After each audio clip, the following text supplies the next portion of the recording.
Hi everyone, welcome back to my channel. Welcome to today's video. I hope you're doing very well. So today we're doing another kind of let's have a chat. I haven't done one of these in quite a while. This video was suggested to me by one of my friends who kind of suggested I make this video considering the kind of recent things that are going on in the world. Excuse the noise because I live right next to a main road, and excuse this makeup because I did this for yesterday's video and I wanted to just film this today while it's all fresh in my head and everything. So today we're going to talk about domestic abuse, domestic violence. If you have been following my videos for a while, since kind of the beginning, I have made a couple of videos based on domestic violence and based on like honor-based violence. There's topics that I find very passionate about. Just kind of my backstory in that aspect. I volunteered for a women's charity for 6 months last year into this year, and now I work with a women's organisation that help women affected by domestic violence. So yeah, I wanted to make this video basically because of lockdown. The number of domestic, kind of things are happening, are escalating.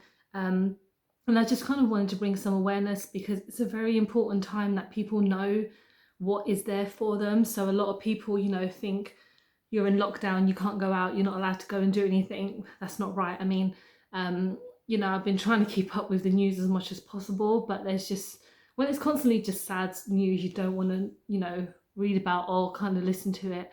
But when it comes to something like domestic violence and domestic abuse, it's something that just needs to stop. And today I want to bring awareness. I want to bring this platform so people know that, there is help. There are people that can help you. If you know anyone that's being affected by it, to kind of, get them to get help, because people will be afraid, women especially think they don't have an escape, especially if they have children. They don't think there's anyone out there, but there are so many organizations, there's so many people out there that can help 24 hours a day. So yeah, let's backtrack a little bit. So what is domestic violence? So it doesn't have to be just physical. Domestic abuse and domestic violence goes down to, it's physical, it's sexual, it's, mental abuse, is also financial abuse as well. And yeah, it's just your partner is, taking control of your life and hurting you physically, mentally. That is domestic abuse. And especially, like I mentioned, in lockdown, I kind of want to concentrate more on the lockdown aspect because, like I mentioned, the numbers have gone up. But yeah, it's been a double of calls, basically. Like the increase has doubled in the past few months. And of course, domestic violence is an all year round situation. It happens every day. It happens behind closed doors, open doors. It happens to 1 in 4 women, essentially. So 1 in 4 women that you could know will be affected by domestic violence. And that's, not necessarily quite a closed number, but it's such a broad number in itself. And yeah, I just think more people need to kind of be aware of what is available. So I just want to give you my experience and give you kind of my knowledge of what I can pass on to everyone else. So yeah, essentially that's what domestic abuse and violence is. What can be done? Essentially, there are thousands of helplines. Mainly there is the National Domestic Violence Helpline. I will leave that information in the description below. All the things that I talk about today, I will kind of, if you want to watch this back or if you want to message me privately about anything, please do. I leave all my socials down below as well. So if you want to message me on Instagram, if you don't want to message me on my YouTube or however you want to contact me, please do. And I'll be able to give you some more information. I'll pass you on some numbers. But yeah, there are thousands of organizations. Actually, let me go back. I'm not going to say thousands. There's quite a dozen organizations that can help, especially when it comes to domestic violence. I was volunteering with Solace, so they were based all around London essentially. And I now work for one that's mainly in the borough of North London. So that's not just kind of channeling one area. You know, there's basically organizations for the whole of the country, but around the world as well. So if you're watching this in another country, there's going to be helplines for you guys wherever you are. So please don't feel like I'm just kind of talking about the UK here. I am talking on like a broad spectrum. But yeah, essentially, if you feel that you are in immediate danger, you need to call the police as soon as possible. I know at the moment it might be quite difficult for them to kind of get to you as quick as you can, but then if it's a domestic violence situation, they need to be getting there obviously as quick as possible. And obviously there's so many different safety measures that you can take. So for example, I've got notes here, that's why I'm kind of you know, looking onto the side, because I have my notes, because again, I tend to be quite I tend to trip up on my words quite a lot, and I don't want to mess this up for you guys, because I want to give you this information like I've done in my videos with honour-based violence and my volunteering.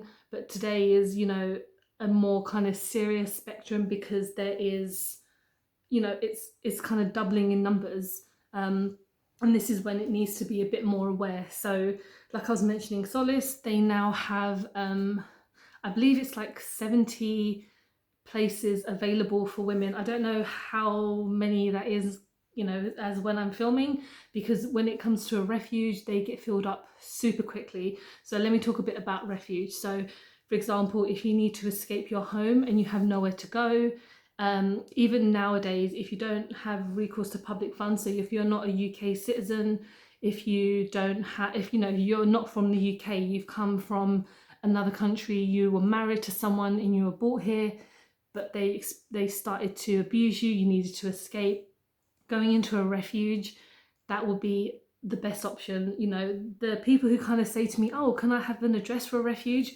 That's not going to happen. You're never going to find an address.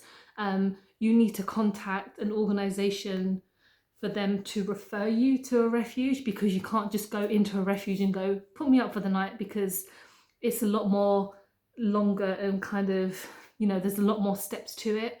And yeah, so refuge is always going to be important to go to. They have one specifically for women with children, single women, women with substance abuse. For example, if you suffer from drug abuse, or if you're an alcoholic, or if you suffer from any mental kind of stable aspects, they will find that for you. And like I mentioned, it's very difficult for them to find you somewhere super quickly, because you have to time it right, in the sense of you need to be in contact with them as soon as possible, and the organisation will obviously try their best to kind of find your refuge, do what they can for you. And also now I'm learning in my new job that, you know, because of the lockdown, everything that's happening, you can claim for universal credit if you have like no recourse to public funds, if you have no money. It will take a couple of weeks for them to kind of get in contact with you, which is very unfortunate for the moment. But as soon as you kind of get in contact, they will kind of, you know, they can give you an advance, they can give you money, they can do this, do that, and help you with things. So don't feel like you can't reach out and ask for help when it comes to those organizations, because they can try their best to help you. There's so many people like Citizen Advice, they can help you when it comes to like filling in forms if you have no access to a computer. They can help you find like a solicitor, a lawyer for divorce, etc. But yeah, Citizens Advice are a great organisation to kind of help you in that aspect. But when it comes to like a refuge, you need to specifically go to an organisation, and kind of, you know, you can even go to your council and go, like, I'm claiming myself as homeless, and they have to help you.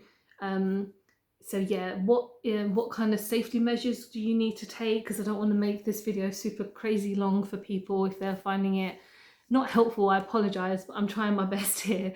But yeah, safety planning, always have a bag ready with some of your essentials, and hide it from your partner. So if you feel like something's going to happen, get an emergency bag, get a bag with some clothes, get a couple of toiletries, and hide it. If you need to give it to your neighbour, if you need to give it to a friend that you're going to go to, do it and just take it, because they hopefully you'll have someone to help you out. But yeah, having an emergency bag, and make sure you take, if you can, take your passport, take any kind of ID, because going back to the property will put you more in danger if that person is still there. Also, have your mobile charged and have your charger on you as well, and make sure you know you have credit, if people still use credit these days. If you're obviously if you have a contract, etc., make sure you're able to contact people. Make sure you kind of have somewhere to go. I mean, again, in that aspect of making a family member aware or a friend aware that you are escaping and you need help. So, you know, if you do have someone that you know you can reach out to, please contact them so they can hopefully help you out, you know, especially in times like this. Hopefully people are feeling a bit more less judgmental when it comes to stuff like domestic violence, because there's that whole taboo of, why doesn't she leave? Why didn't she do that? And obviously, back in the day, before I started doing any of this, I was in that spectrum of, yeah, why don't she just like leave him? Because if he's being that horrible and, you know, he's doing this or that to her, she can just leave. Sometimes it's not that simple. A lot of women feel like they're the ones that are in the wrong, they're the ones that are doing something, when it's actually the perpetrator are the ones who clearly have the problem and they're lashing it out on someone. Or it could be more, you know, more complex than that. We don't know. Everyone's case is very different. Again, it's not for us to judge, but we are there to help that person. We're there to not judge them. We're there to do what's best for them, to kind of get them back on their feet, and get everything kind of in their life up and running again. But yeah, there's many reasons why a woman can't just up and leave. She's scared for her life. You know, if it's married into a certain type of family, you know, I've spoke about this on honor-based violence. You know, when it comes to like Asian cultures, you are putting shame on your family if you leave your husband. It doesn't matter if he's abusive, it doesn't matter if he rapes you or does this and that. You are the person who is supposed to stand by it and let it happen. And that's just the sad fact when it comes to stuff like this. So I apologise if this is a bit heavy-handed to listen to, but this is stuff that is happening every day throughout the world. It's not just the UK, it is literally, it could be happening to anyone that you know. You know, that's what domestic violence is, and that's what, you know, when it comes to honor-based stuff, you know, trying to connect the two, because they're both quite similar. Because when it comes to honor-based and domestic violence, they're very similar in the aspect of, you know, someone is still being hurt, abused, could die. But yeah, that is just a couple of things I wanted to mention. Also, I just remembered that Boots are now, you know, if they have a kind of walk-in clinic, I think you can go in and call the police there. You can call National Domestic Violence Helpline if you talk to them. I know it's not that simple, because if you might not be able to leave the house, you can't go anywhere, it might be quite frustrating and difficult to actually get somewhere. But if you kind of be like, I need to go to Boots to pick up this, you know, I'm hoping, you know, I'm not 100% sure which Boots are open and doing it. I apologise for not kind of knowing that. I know there's tons of Boots out there. So ones that I believe that have a chemist, those are the ones that you can go into, and you can talk to them. Hopefully they can help you with that. But again, I will leave the information in the description below when it comes to phone calls and, you know, who to call and the best places to call. But yeah, I hope you have found this video interesting. If I have completely rubbished it, I apologise. I just want to kind of bring the awareness out because of the lockdown, because, you know, it's in the news right now, but I don't think a lot of people are kind of talking about it as much as they should be. You know, the government is giving kind of charities more money, but they have to apply for it, which I think is a bit strange, because, you know, if the government want to give domestic violence charity money, it should be a more equal thing. No one should be kind of more up there with someone else. You know, if you want to help people, you have to help people. You know, it's not just about how much benefit they can do to per person or per group.